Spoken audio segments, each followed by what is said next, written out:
Buenas tardes, buenos días, buenas noches. No sé cuándo están ustedes escuchando, pero bienvenidos sean a la clase. Hoy es una clase bastante tremenda. Vamos a hablar sobre Hitler. ¿Quién era Hitler? ¿Dónde nació Hitler? ¿Cuál era el pensamiento de Hitler? ¿Qué hizo Hitler? Todas esas cosas. ¿Tuvo mujer? ¿No tuvo mujer? ¿Tuvo hijo? ¿No tuvo hijo? ¿Qué pasó con Hitler? Vamos a verlo. El Mesías de la raza aria. Imagen clásica de la maquinaria propagandista alemana. Pero lo que quiero que se fijen es en la foto o la pintura, porque es una pintura. Miren bien, qué interesante. ¿Qué es lo que ustedes ven aquí? Una paloma. ¿Qué significa la paloma? El Espíritu Santo. ¿Viniendo de dónde? De los cielos. Este es el Mesías de Alemania. Increíble. Y déjeme decir una cosa, la nación se puede decir que casi completa lo siguió. Van a ver un fenómeno, algo tan extraordinario que a veces cuando veo lo que pasó y cómo vamos a ver la juventud y todas esas cosas que sucedieron, es como si les hubieran dado algo de tomar a todos y todos se entregaron a esa visión, como si los hubieran sellado sus ojos, lo que le creyeron. Fue algo que adoraban. Las mujeres todas querían estar con él. Ese hombre fue algo, y nada, no tenía nada de bonito, porque todavía si hubiera sido bonito, pero no tenía nada de bonito. Pero era un hombre que atraía a las masas, de una manera, una atracción extraordinaria a las masas que este hombre hizo. Así que vamos a ver primero quién fueron sus padres. Alois Schicklgruber, segundo apellido Hitler. Su mamá, Clara Posl. Aquí vemos la foto de Hitler a 3 años. La infancia de Hitler no fue fácil.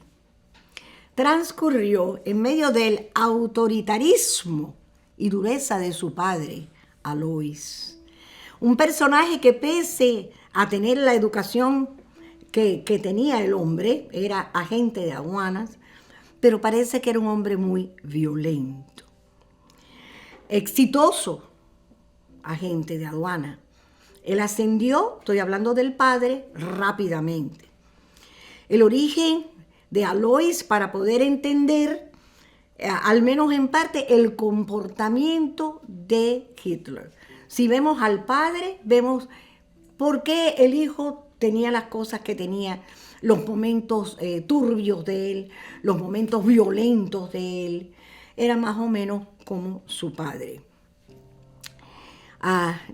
Nació el 20 de abril de 1889. Fue el cuarto hijo de esta pareja, Clara Posl, en el pueblo austriaco de Braunau.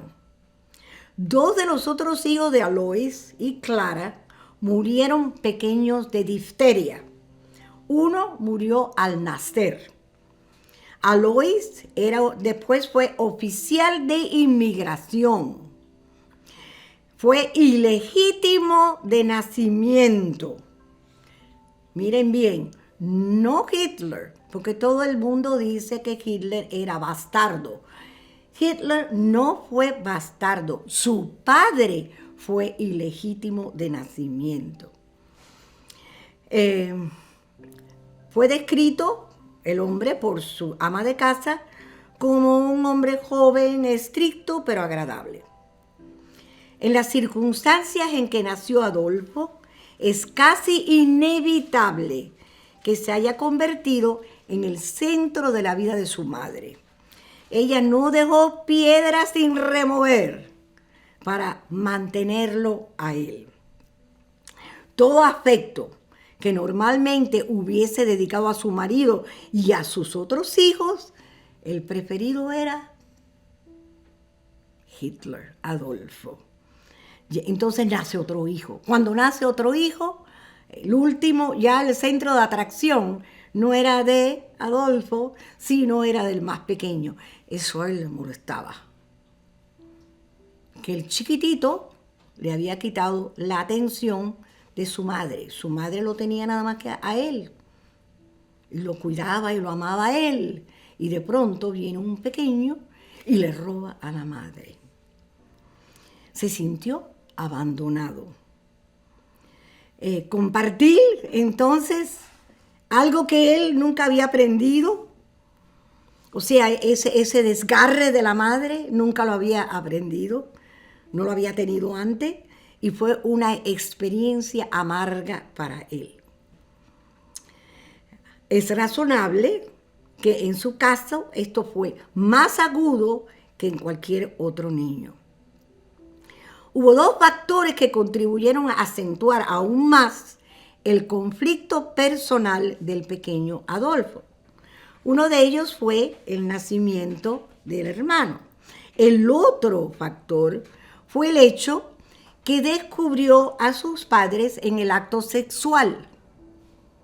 Los vio. Por un lado, se indignó con su padre por lo que consideró un ataque brutal sobre su madre. Era niño, no sabía.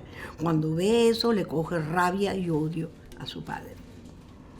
Por el otro, se indignó con su madre por someterse al padre de tan buena gana. Y se indignó consigo mismo por su impotencia para intervenir. O sea que el de pequeño tuvo muchas situaciones en el hogar que le hicieron amarga su vida joven. El hecho de haber sido espectador de esta escena tuvo muchas repercusiones. Una de las más importantes fue el hecho que sintió que su madre lo había traicionado al someterse a su padre. Sentimiento que se sintió aún más acentuado cuando nació su hermanito. Su desconfianza de hombres y mujeres fue tan profunda que en toda su historia no hubo registros de una amistad verdaderamente íntima y duradera. Adolfo Hitler nada más que tuvo un amigo. Mire qué interesante. Por eso hay que tener cuidado con los niños, porque lo que los niños ven pequeños, eso les afecta. ¿Ve?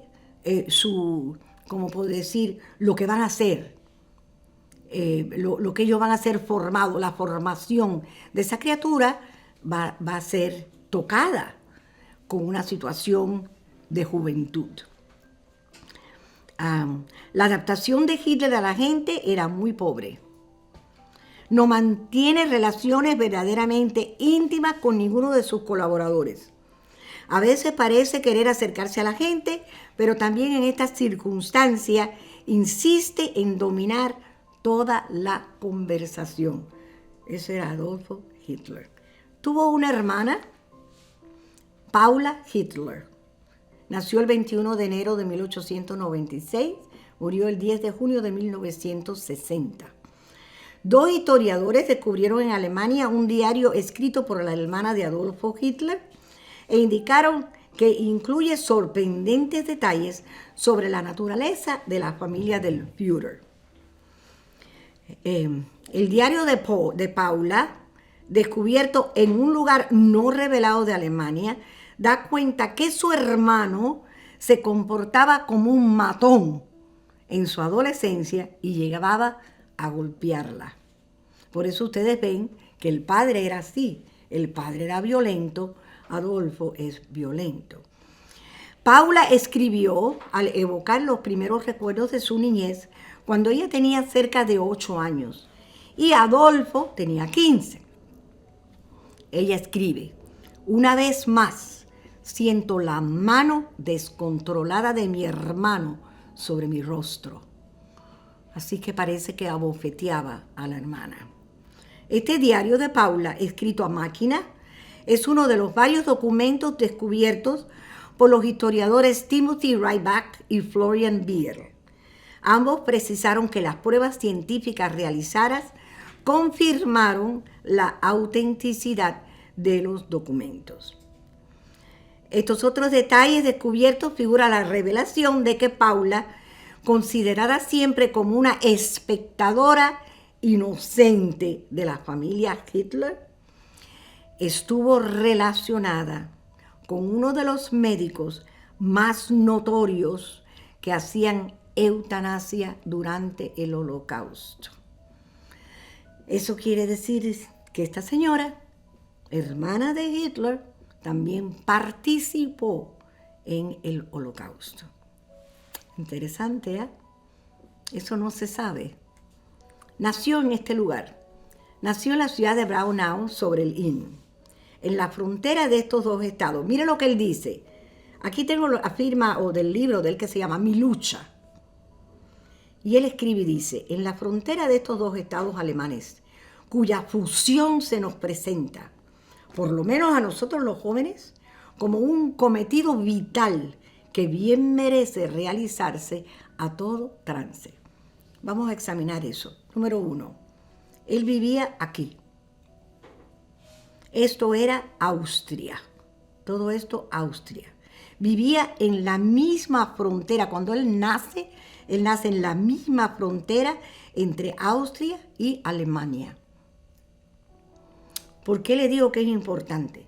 Porque él siempre, desde joven, mire lo que dice, la fusión. ¿Fusión de qué? Fusión de Alemania con Austria. Esa era la intención de Hitler cuando él escribe en Mein Kampf, Mi lucha. Y él dice, nosotros los jóvenes, es un cometido vital. O sea, tiene que suceder que vamos a unir Alemania con Austria. No crean que ustedes que él comenzó, bueno, ya de viejo se le ocurrió. El de muy joven, ya él tenía la intención de trabajar para esto. Eso es lo que él quería. Ahora, esto que van a ver es la casa de nacimiento de Hitler. Y pueden ver el tiempo de Hitler, la suástica, en el lugar donde él nació. Esto del otro lado de acá es un escrito, esta inscripción que lee, y la acaban de poner fue en el año 1989, cuando se cumplieron 100 años del nacimiento de Hitler. Se colocó frente a la casa de él, esta es la casa de él, un monolito, esto es un monolito procedente del campo de concentración de Mauthausen. Y dice, por la paz, la libertad y la democracia. Nunca más el fascismo. Millones de muertos lo advierten. Eso es lo que dice esta inscripción. Que es súper interesante. Sacaron la piedra, sacaron el monolito de Mauthausen y lo llevaron frente a la casa de él. Y está ahí hoy día. Eso sucedió en 1989. La ciudad de Linz en Austria, también interesante. Alemania, Austria. Esto es donde él nació. La familia se muda entonces para la ciudad de Linz, lo cual es bien importante en la vida de Hitler. Dice, en aquellos tiempos la suerte del aduanero austriaco, o sea, el padre de Hitler, era peregrinar a menudo. De ahí que mi padre, escribe Hitler, tuviera que pasar a Linz, donde acabó por jubilarse. Cuando finalmente a la edad de 56 años se jubiló, no habría podido conformarse a vivir como un desocupado. Y aquí que en los alrededores de la población austriaca de Lambach, eso quiere decir alrededor de Linz, adquirió una pequeña propiedad agrícola. La administró personalmente y así volvió después de una larga y trabajosa vida a la actividad originario de sus mayores. ¿Qué pasa aquí? Este lugar es súper importante para Hitler y vamos a ver por qué. O sea, se mudan de aquí, se mudan para Linz y aquí él empieza a ir al colegio, en la escuela, a los 10 años. Estudió en una escuela del pueblo, donde 3 grados diferentes estudiaban juntos en la misma aula. Aquí lo tienen que ver en el mismo centro, con sus manos así. Su posición, miren la posición de estos niños en la última fila, todos iguales. ¿Ve? Y aquí tienen de nuevo lo mismo. Eran todos dirigidos por un solo profesor. Alois Hitler, el padre, se mudó varias veces y terminaron en Linz. Cuando tenía 8 años, estudiaba en el monasterio benedictino de Lambach. O sea, se crió en un monasterio benedictino. Al punto que tenía la ambición, le encantaba el monasterio, él quería ser un abad. O sea, el que rige el monasterio. Pero lo encontraron fumando a la edad de jovencito y lo botaron de la escuela.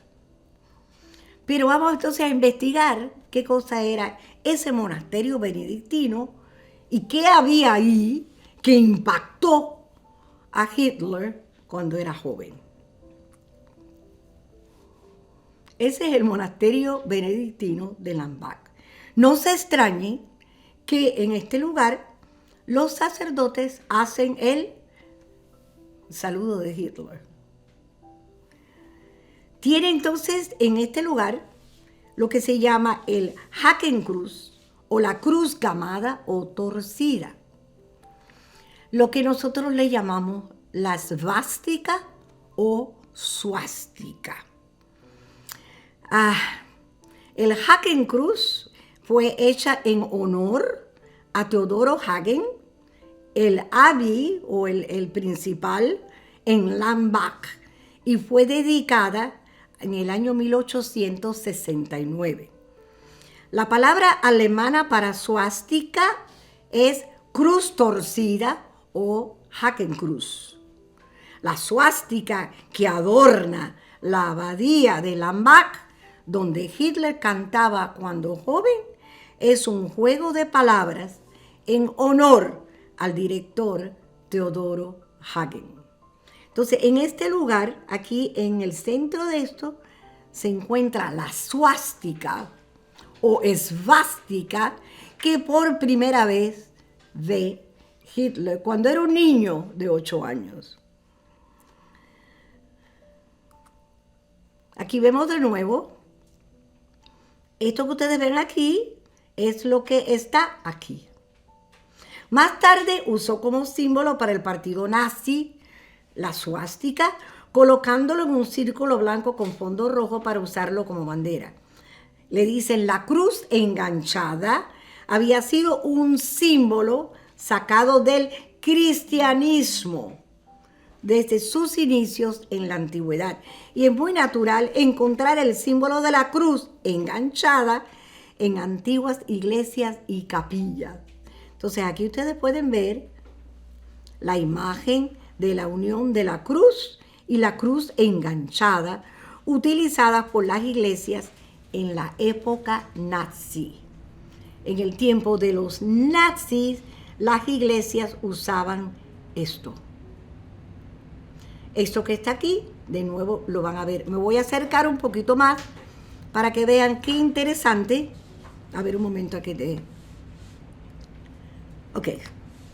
Qué interesante. Este símbolo no es nada nuevo.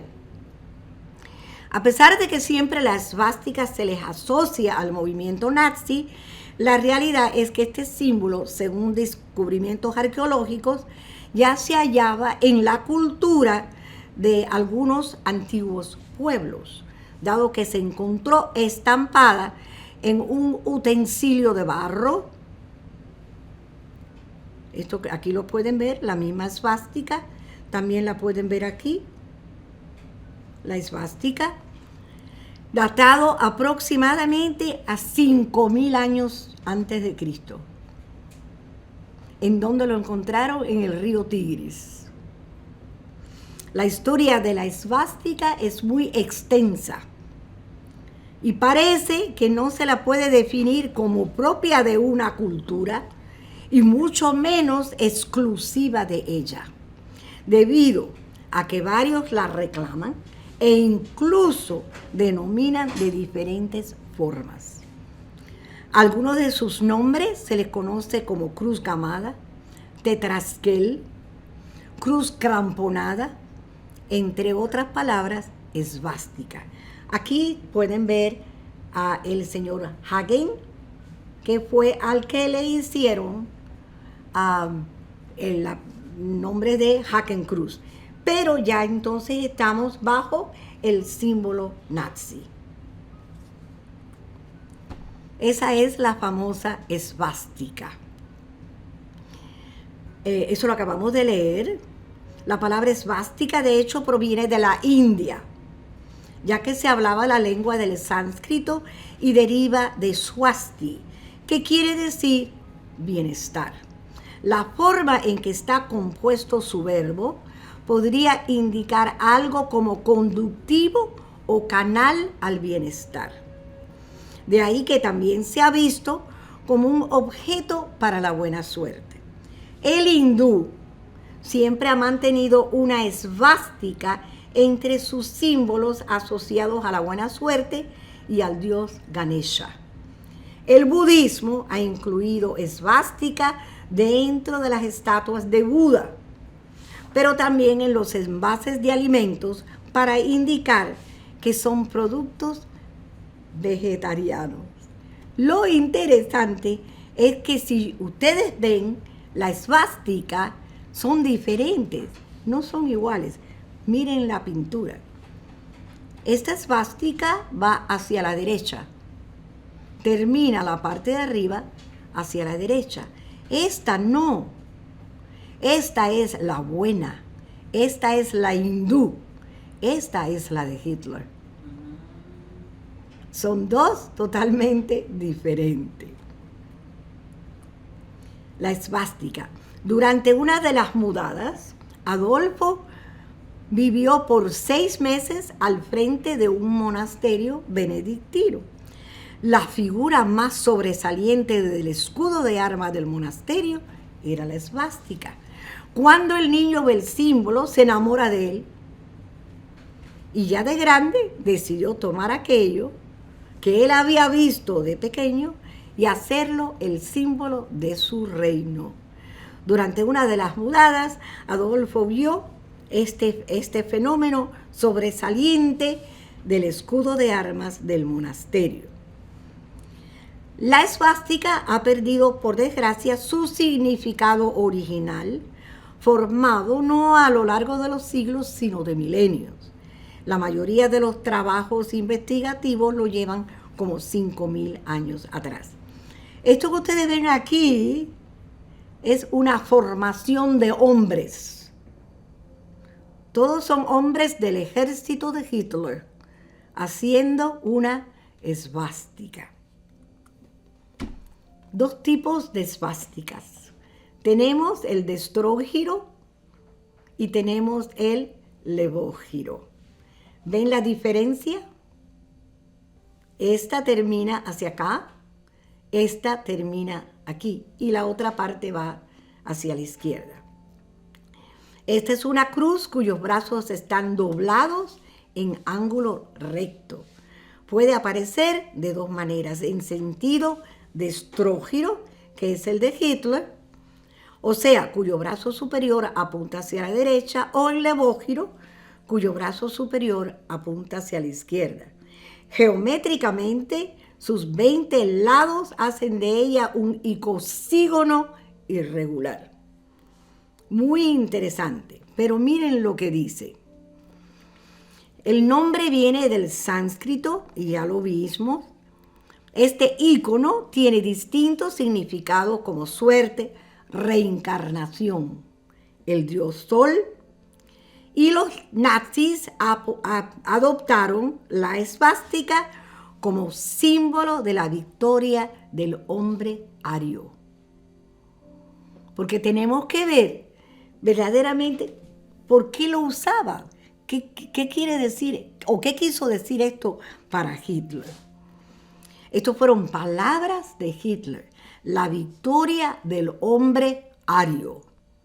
Recordémonos de eso, pues cuando entremos en las otras clases, ustedes van a ver cómo todo lo que hizo Hitler es tratar de hacer una raza pura aria. Y la esvástica era su símbolo. También tenemos algo interesante, es que los nazis adoptaron la esvástica como símbolo de la victoria del hombre ario, al parecer inspirados en el emblema de la Sociedad Thule, muchos de cuyos miembros formaron parte del Partido Obrero Alemán. Para entonces, este símbolo era usado ya por muchos movimientos nacionalistas alemanes. La Sociedad Thule era un grupo ocultista que buscaba reivindicar los orígenes de la sociedad aria. Thule es un término que en latín significa el norte más distante y fue un país que los antiguos geógrafos grecorromanos situaron cerca de Escandinavia. La sociedad Thule buscaba demostrar que los arios venían de un continente perdido. ¿Han escuchado ustedes alguna vez algo de eso? El continente perdido, la Atlántida, la famosa Atlántida. De ahí viene la idea. De acuerdo con Hitler y con todos sus secuaces, se dicen que los arios se escaparon y llegaron entonces a los países arios como Noruega, Dinamarca. Por eso son rubios, de ojos azules, etcétera, etcétera. Esa es la raza pura blanca. Raza aria, un concepto que se inspiró en el descubrimiento de la familia de lenguas indoeuropeas. Los nazis vieron en los primeros arios de la India, de cuyas tradiciones védicas procede la esvástica, al prototipo de invasores de la raza blanca, lo cual es interesante porque el indio no es blanco. Sin embargo, dicen que de ahí sale. Por lo menos la tesis, ¿no? Dice, luego los teóricos nazis asociaron el uso de la esvástica con su tesis de que el pueblo alemán proveía de la raza aria y la convirtieron en uno de sus íconos más conocidos. Si bien en el símbolo nazi la cruz gamada está girada 45 grados. Es así pues como un símbolo cuyo significado original es augurio de buena suerte, termina siendo asociado en gran parte de Occidente con algo terriblemente malo. Aquí vemos entonces el Hakenkreuz. Sí, si ustedes se ponen a verlo, son dos S. Una S y la otra S. Ese era el Partido Nacional de Trabajadores Alemanes, que más adelante se vuelve el partido de la SS. Esta gente, la SS, eran malísimos. Pero mire qué interesante. Cuando voy a uno de mis viajes a Panamá, me encuentro que en la clase donde yo di esto, estaba un señor que era de Cunayala. O sea, era de los indios de Cunayala. Y yo estoy dando la clase de la esvástica. Y él brinca y me dice, no. Ese no somos nosotros. Bueno, pero ¿cómo que no son ustedes? Dice, no. Nosotros tenemos una esvástica en nuestra bandera. Nuestra bandera tiene una esvástica.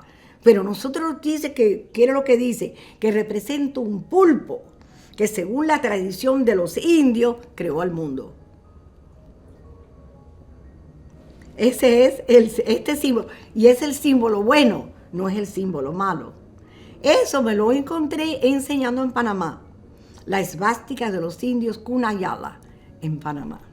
Otra cosa interesante es esto. Toma Coca-Cola y paga lo que debes. Una vez en clase, una persona se puso un poquito brava conmigo porque yo dije, trajeron una Fanta de naranja. Y yo pedí, dije, por favor que no me traigan más Fanta. ¿Por qué? Por esto. La Fanta fue creada por los nazis. La Fanta no fue creada, es parte de la Coca-Cola. Y aquí ustedes pueden leer. Aunque la Coca-Cola era una empresa que apoyaba a Estados Unidos en la Segunda Guerra Mundial, sus intereses eran más importantes que la guerra.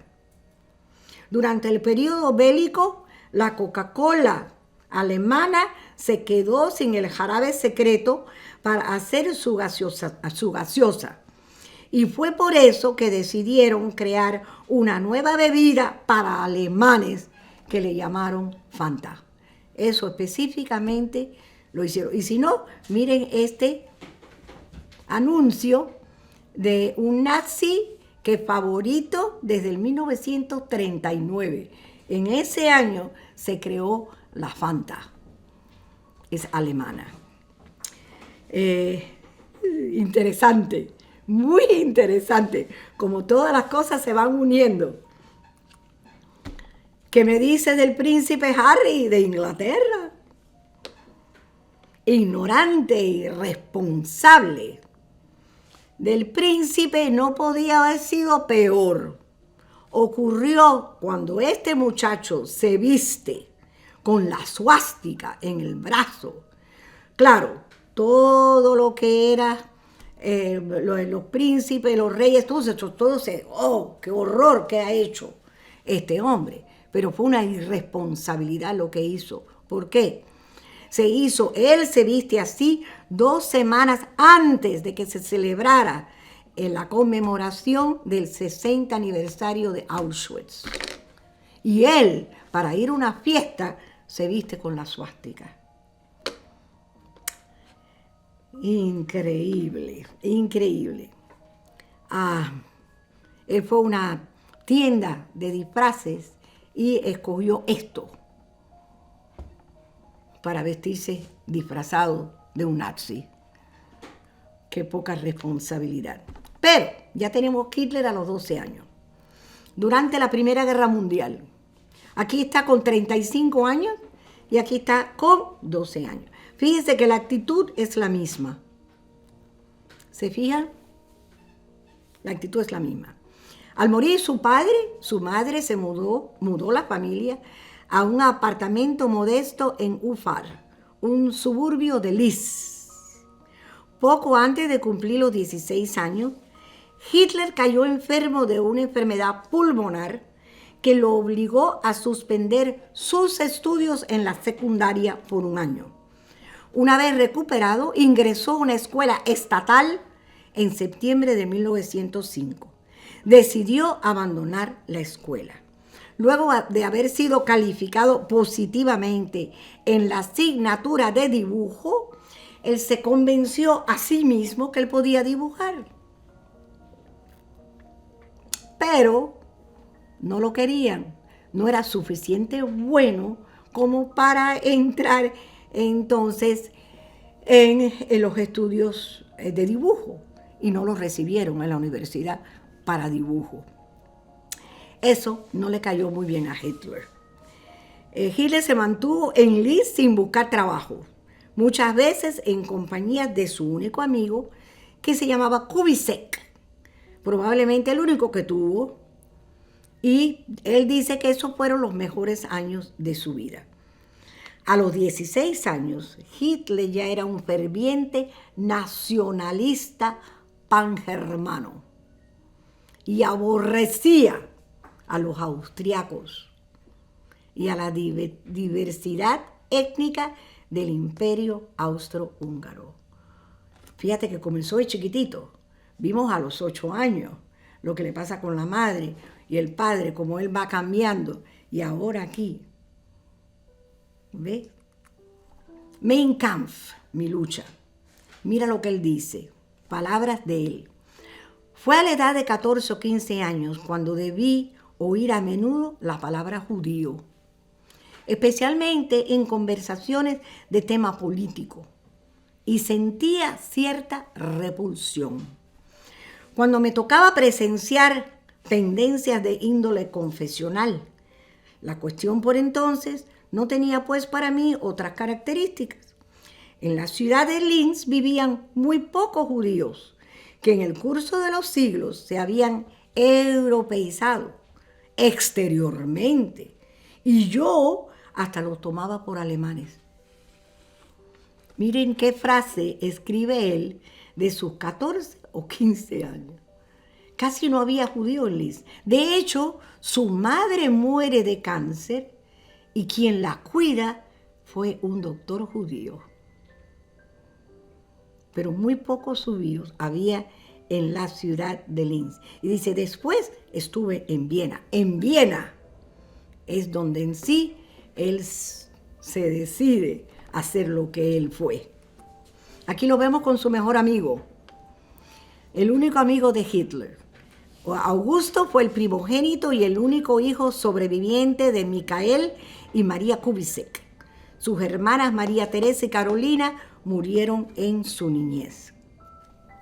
Este hombre tenía pasiones por la ópera, Kubitschek, y fue un gran conductor de orquesta, lo cual Hitler nunca pudo llegar a hacer lo que él quería hacer, que era pintar. No se lo permitieron, pero a Kubitschek sí. El deseo de Kubitschek era de ser ese magnífico conductor de orquesta. El magnífico músico fue aceptado en el Conservatorio de Viena, donde rápidamente se hizo un nombre para sí mismo. Aquí hay una cosa bien interesante, porque Hitler va con Kubitschek a ver una ópera de Wagner. Wagner era un antisemita, odiaba a los judíos, antisemita. Increíble, Richard Wagner era el puro antisemita. Entonces van a esto, saliendo de ver ese fenómeno, esa orquesta, esa ópera, o no fue ópera, fue, ¿cómo se dice? Todo orquestral. Cuando él sale de ahí, lo que él siente, él no lo puede decir. Kubitschek lo mira y le dice, Hitler, ¿qué te pasa? Dice, no sé, le dice él a su amigo. Estando adentro en la ópera, algo interno me pasó, pero no lo entiendo. Dice que no hablaba, cabizbajo, caminando. Dice, no sé, yo creo que he tenido una visión espiritual. Algo interno me sucedió, pero no te puedo decir lo que es. O sea, que él tuvo algo cuando fue a ver esa orquesta o cuando escuchó esa orquesta, porque la música de Wagner es muy fuerte, muy violenta, y fue en este momento donde él cree y le dice a Kubitschek, dice, me habló de una misión especial que algún día le sería dada a él. Y yo lo sabría. Y solamente yo podría comprender lo que él decía. Dice, muchos años pasaron antes de realizar el significado de esa hora le dice, hora de rapto que él sintió. Ese fue el rapto de mi amigo Hitler. Así que algo espiritual, quizás no muy bueno, debido a la música de Wagner que le sucedió a Hitler. Tuvo muchísimas mujeres. No crea que fue tan santo el hombre. Esta fue la primera, Angela Raubal, la conocían como Geli. Era hija, hermanastra de Hitler, 20 años más joven que él. Nació en Linz, Austria-Hungría, segunda hija de Leo Raubal. El 18 de septiembre, Adolfo Hitler depositaba un ramo de flores a los pies del cuadro de su sobrina Geli, que en el 1931 se había suicidado en el piso de Hitler, situado en Múnich. Aquel golpe del destino fue terrible para el futuro líder de la Alemania nazi. Hitler intentó seguirla en la muerte, pero su secretario Rudolf Hess pudo quitarle la pistola de las manos en el último minuto. Angela Raubal Geli, como sería conocida, fue la primera amante de Adolfo Hitler. Él la adoraba. Ella no quería estar con él. Se dice que ella tuvo un romance con el chofer que la llevaba y la traía. Cuando ella decide dejar a Hitler y él no la deja, no quiere que se vaya, ella se suicida. Esa se cree que es la historia atrás de Angela Raubal. Tuvo otra, Unity Valkyrie Mitford, rival de Eva Braun, conocida por su devoción a Hitler. Apoyó el nazismo y el fascismo. Trató también de suicidarse después de la declaración de la Segunda Guerra Mundial. Estas mujeres amaron a este hombre de una manera, pero increíble. Y la última fue Eva Braun. Esa fue verdaderamente su esposa. Tras la muerte de Geli, fue ganándose poco a poco el afecto de Hitler. Para ello no dudó en obedecerle sin protestar. No fumaba en su presencia y solo bailaba a escondidas. Pasaba largas temporadas a solas, pudiendo disfrutar de su afición al deporte, especialmente a la natación y el esquí. Esta mujer se entregó en vida completa a Adolfo Hitler y murió con él. Aquí tenemos a Hitler con sus compañeros de guerra. Este es Hitler. Fue muy, pero extremadamente valiente durante el tiempo de la guerra. De hecho, él era como un mensajero. Y él iba de trinchera a trinchera llevando mensajes. Por lo tanto, él se gana una medalla. ¿Okay?